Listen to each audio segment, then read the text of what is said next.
Assalamualaikum warahmatullahi wabarakatuh. Perkenalkan, nama saya Putra Melia dengan NIM 4152303131 dengan rekan saya Rehan Saputra dengan NIM 4152301165. Nah, di sini kami akan membahas tentang P4, yaitu masing-masing dari kita pengalaman masing-masing. Masing-masing dari kita memiliki pengalaman apa sih dengan Gen AI ini? Ya, dengan proyek-proyek yang pernah kita kerjain.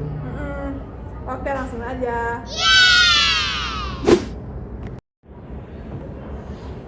Nah, gue masih kayak nanya-nanya gitu deh. Kita gimana kalau misalkan kita itu sharing tentang pengalaman apa aja sih yang udah kita buat pakai AI generatif ini, kayak contohnya kayak proyek-proyek kita selama kuliah, atau ada proyek-proyek tugas-tugas gitu yang ada di generatif AI yang kita pakai AI-nya gitu. Boleh sih Mel.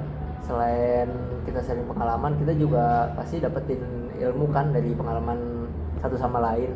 Iya benar. Gimana kalau misalkan lu duluan deh yang sharing pengalaman apa sih yang udah pernah lo buat dan lo lakuin, proyek-proyek apa gitu yang udah pakai AI generatif. Oke, jadi dimulai dari gue ya, nanti nyusul baru pengalaman lu. Oke. Buat pengalaman gue itu, gue pernah bikin project dari ngoding dan itu pakai framework baru. Oke. Nah, itu gue bingung kayak gimana kan. Jadi akhirnya gue mutusin buat pakai AI generatif buat bikin gambaran sama alur step by stepnya gimana sih. Oh, jadi lu itu nggak cuma minta atau nyuruh AI-nya doang gitu, tapi lu juga kayak minta jawaban dari AI-nya langsung gitu, atau minta dijelasin lebih detail. Maksudnya gitu? Iya Mel, jadi gue tuh nggak cuma kopas doang dari si AI-nya. Kalau begitu mah gue sama aja kayak nggak belajar apa-apa dong. Iya sih. Terus gimana hasilnya, ngebantu nggak AI itu di kehidupan lu atau di proyek-proyek lu itu? Dari segi efisiensi waktu sebenarnya ngebantu sih. Jadi pekerjaan yang butuh berjam-jam tuh bisa dikerjain secara langsung sama dia. Cepet juga kan, tapi ada tantangannya juga sih Mel. Tantangannya apaan tuh? Nah, tantangannya tuh jadi kayak kode-kode yang dikasih tuh sebenarnya kelihatan jalan. Cuma sebenarnya tuh kadang suka error, jadi kita perlu debugging lagi. Oh, berarti kita itu juga harus tetap butuh skill debugging ya kalau misalkan ngoding, dan nggak cuma pure dari AI doang ya? Nah, itu sih pelajaran pentingnya. Jadi kita tuh harus punya dasar-dasar pengetahuannya juga, nggak sepenuhnya harus percaya sama si AI ini. Oke, tapi selain lu buat ngoding itu, lu pakai apa lagi? Atau ada tugas-tugas lain selain ngoding? Pernah sih waktu itu ada tugas penyusunan makalah. Jadi gue nyuruh AI ini buat bikin kerangkanya. Nah, terus isinya itu lu tulis sendiri apa gimana? Nah, isinya mah tetap buat tulis sendiri. Cuma buat gambaran atau kerangka dari makalahnya gue nanya ke AI. Oh gitu. Tapi masuk akal juga sih.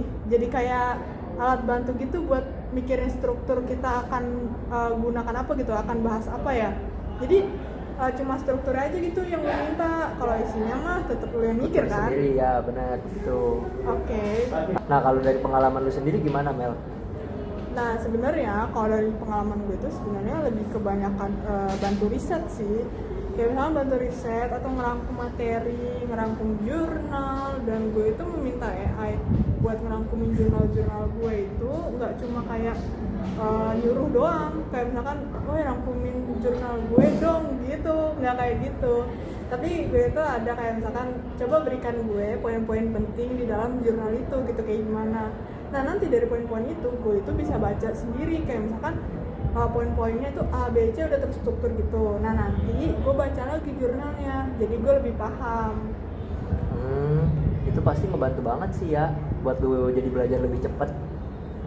Bener banget. Gue sih kalau misalkan pakai AI itu ya ngebantu banget gitu buat belajar gue sehari-hari. Tapi ya kita harus juga hati-hati kalau misalkan pakai AI, nggak asal langsung percaya gitu sama AI-nya. Kita juga harus lihat juga, harus baca juga dari awal, jangan langsung percaya sama AI. Kadang tuh kayak ringkasannya itu kelihatan meyakinkan, tapi sebenarnya tuh ada detail-detail penting yang kelewatan gitu. Nah, berarti sama dong kayak pengalaman gue ngoding tadi, sama-sama harus dicek dulu, nggak boleh ditelan mentah-mentah doang. Iya, bener banget. Jadi kesimpulannya itu buat gue, AI generatif itu enak buat dipakai dan gampang buat dipakai mana aja gitu kan. Terus mudah juga buat diakses kan. Tapi kita juga nggak boleh asal percaya 100% sama Gen AI. Kita itu harus lebih hati-hati gitu. Terus habis itu juga dipakai di awal, bukan sebagai sumber final yang langsung percaya gitu aja. Terus pengalaman kedua gue itu justru dari proyek-proyek yang udah kita bahas gitu di P3 tadi. Kayak soal chatbot itu, gue itu juga belajar NLP, dan di NLP itu kan ada membahas soal chatbot kan, bagaimana dia itu cara membuat chatbot dengan benar gitu. Terus nyambung aja gitu sama di soal akademiknya itu. Iya, bener juga ya, kalau dipikir-pikir emang nyambung sih.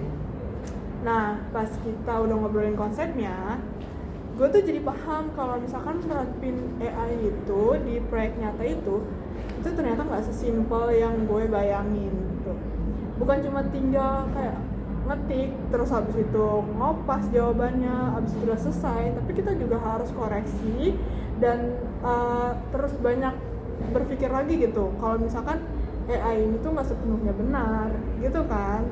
Terus habis itu kayak soal akurasi jawaban, keamanan data, sampai batasan topik yang boleh dijawab. Itu kan ya AI itu nggak menjamin semua itu nggak sih? Ya sih, itu juga jadi pelajaran baru sih buat gue sebenarnya.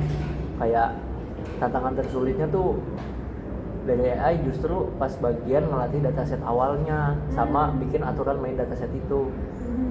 Nah, gue setuju banget sih. Jadi kayak benang merah dari pengalaman kita berdua itu sama nggak sih, Han? Kayak sama-sama mirip, ya nggak sih? Iya deh, coba deh kita bandingin deh. Menurut lo apa sih persamaannya?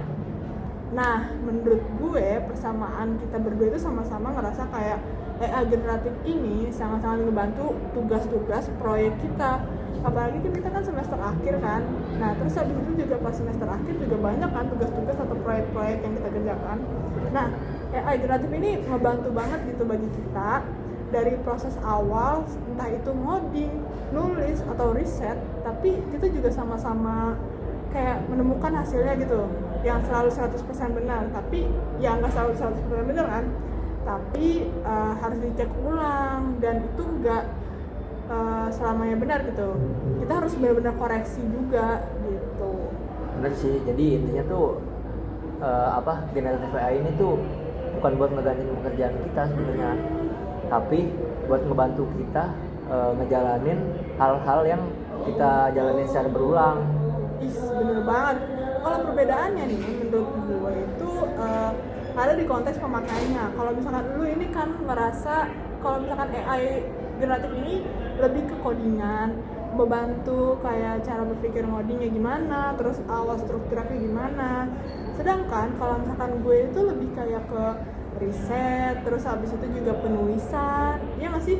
Ya. Tapi tantangannya ternyata mirip-mirip juga gitu soal akurasi dan kebenarannya gitu dan hasilnya. Ya sebenarnya walaupun beda konteks, sebenarnya masalah dasarnya tuh sama gitu. Terus kalau ditanya nih pelajaran yang paling berharga itu dari pengalaman kita, menurut lu tuh apa sih, Re? Pelajaran yang paling gue ingat banget ya Mel ya, menurut pengalaman gue, jadi tuh kita tuh nggak boleh 100% percaya sama jawaban dari AI generatif. Harus kita verifikasi dulu jawabannya. Oke, setuju banget. Kalau dari gue sih pelajarannya itu AI generatif itu paling optimal dipakai kalau misalkan kita itu tahu kita mau ngapain aja gitu kan. Terus habis itu dia yang ngarahin kita yang ngarahin dia, bukan dia yang cuma ngarahin kita gitu. Atau kita itu jangan cuma nurut-nurut aja gitu sama AI, tapi juga kita tuh harus cross check lebih dalam lagi gitu kan. Nah bener tuh, jadi AI itu sebenarnya cuma jadi partner kerja kita aja sih, bukan buat ngegantiin kerjaan kita sepenuhnya gitu Mel. Benar-benar. Terus juga kalau misalkan kita rangkum nih ya, hasil sharing kita berdua tadi, kita tuh sama-sama punya pengalaman pakai AI generatif gitu kan.